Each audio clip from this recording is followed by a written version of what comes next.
세월호 특별법을 유가족 뜻에 따라 다시 협상을 해야 한다는 여론이 더 많은 것으로 한국갤럽 여론조사 결과 나타났습니다. 이주영 해양수산부 장관은 선상 카지노를 허용하는 크루즈법 통과를 해수부의 핵심 과제라고 밝혔습니다. 황준호 뉴스 취재팀장과 함께 알아보도록 하죠. 어서 오십시오. 예.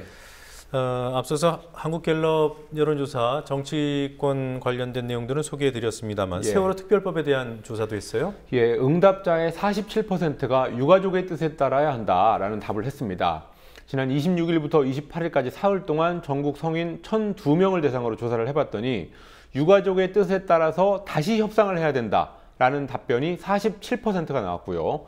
여야 재협상 안대로, 기존의 안대로 특별법을 통과시켜야 된다라는 답변은 40%로 나왔습니다. 그리고 의견 유보는 13%였습니다. 특히 이번 갤럽 조사는 어제 조선일보의 어제 조간신문에 실린 여론조사 결과와 반대라는 것도 반드시 짚고 넘어가야 될 것 같습니다. 조선일보는 미디어 리서치에 의뢰해서 특별법 관련 여론조사를 했는데요.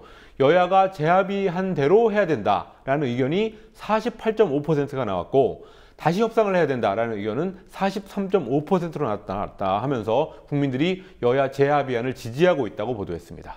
네. 그리고 유가족들이 요구하고 있는 수사권, 기소권 보장 이 부분에 대해서도 조사를 실시했습니까? 예, 세월호 진상조사위원회에다가 수사권과 기소권을 줘야 될지에 대해서는 갤럽 조사에서는 찬반 의견이 팽팽한 것으로 나타났습니다. 수사권과 기소권을 줘야 된다는 의견은 41%였고요. 주지 말아야 된다는 의견은 43%였습니다. 그리고 15%가 의견을 유보했습니다. 그리고 세 번째는 야당과 유가족들이 요구하는 여야 유가족 3자 협의체. 이 구성에 대한 질문에는 찬성이 47%, 반대는 41%로 3자 협의체를 지지하는 의견이 더 많았습니다. 그리고 의견 유보는 12%였습니다. 이걸 전체를 종합해보면 협상을 다시 하고 또 여야 유가족 3자 협의체를 만들라라는 의견은 분명히 많았고요. 그리고 수사권, 기소권을 부여해야 된다는 의견은 갈린다. 이렇게 갤럽 여론조사를 정리할 수 있을 것 같습니다. 네. 자, 세월호 참사 수습이 끝날 때까지 진도에 있겠다. 수염 기르고. 예. 그래서 여러 가지 이미지도 좋아지고 진정성을 일부에서는 평가하기도 하고요. 그 대상이 바로 이주영 해수부 장관 아닙니까? 그렇습니다. 꼭 그런 것만은 아닌 것 같아요. 예, 지난 7월 1일에 실종자 가족들의 동의를 사전에 얻고 국회 국정조사에 잠깐 왔다 갔던 적이 있었고 그 후로 계속 진도에 있는가 했었는데요. 지난 21일에는 5박 6일 일정으로 갑자기 일본 출장을 갔고요. 또 어제는 제주 국제 크루즈 포럼이라는 곳에도 참석했습니다. 장관으로서 꼭 해야 할 일이 있다면 국회에 출석했던 7월 1일 국회에 출석했을 때처럼 가족들한테 알리고 가면 되겠지만 과연 이 크루즈 포럼이라는 곳이 세월호 참사 수습을 놔두고 가야 될 곳인가 라는 의문이 생기고 있습니다. 또 거기에서 했던 말이 더 문제인데요. 이주영 장관은 해수부의 핵심 과제로 크루즈법을 올해 안으로 통과시키는 게 핵심 과제다라고 말했습니다.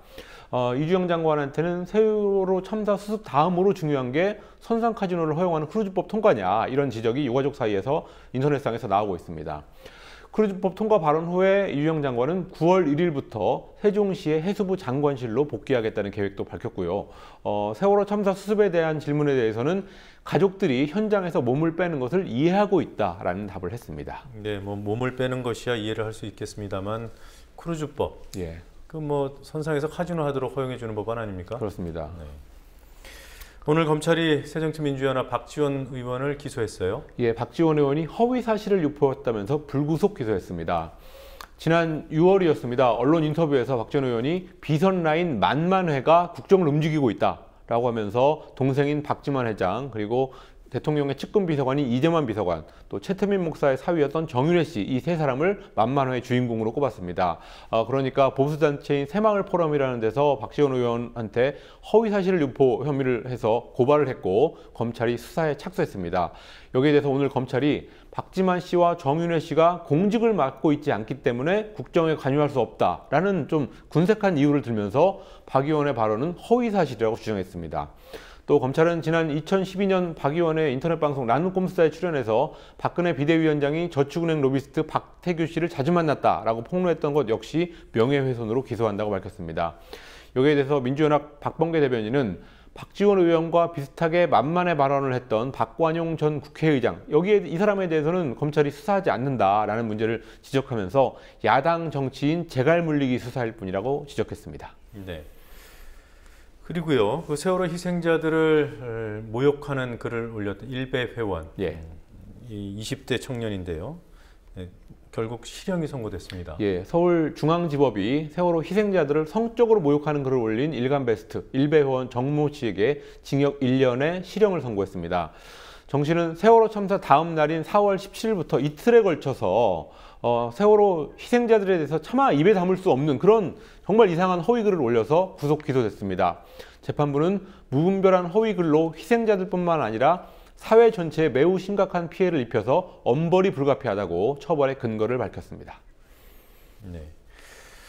자, 아랍에미리트 연합 UAE, 예. 이 나라에 짓고 있는 그 원전, 우리나라 기술로 짓고 있죠. 그렇습니다. 근데 여기에 예. 쓰인 부품도 문제가 있는 부품이었다고 해요? 예, 일단은 의혹인데요. 의혹의 근거는 분명히 있습니다. 오늘 정의당 김재나 의원이 한국전력공사와 한국수력원자력의 원전 부품 납품 현황 이런 자료를 분석해서 제기한 의혹입니다. 한수원은 2012년 말부터 작년 2013년까지 시험 성적서 위조 이런 것들을 위조한 50개 업체 중에서 11개 업체를 제재했는데요. 이 업체들 11개 업체를 포함해서 총 12개의 부정행위 업체들이 UAE 원전 부품을 납품했다는 것이 최근에 확인됐습니다. 문제 12개 업체 중에서 6개는 작년에 시험 성적표 위조뿐만 아니라 실제로 위조 부품을 국내 원전에 납품했다는 것이 그런 사실이 드러나서 적발됐던 것입니다. 바로 이 업체들이 UAE 원전에도 같은 부품을 납품했다고 김재나 의원이 주장했습니다. 김재나 의원은 UAE 원전의 위조 부품 납품은 외교적인 마찰뿐만 아니라 전 세계를 위험에 빠뜨릴 수 있다. 이거는 원전 사고의 위험이 있으니까 전 세계를 위험에 빠뜨릴 수 있다고 지적하면서 정부와 한전이 당장 진상규명에 나서야 한다고 주장했습니다. 네. 자, 여기까지 듣겠습니다. 수고했습니다. 네.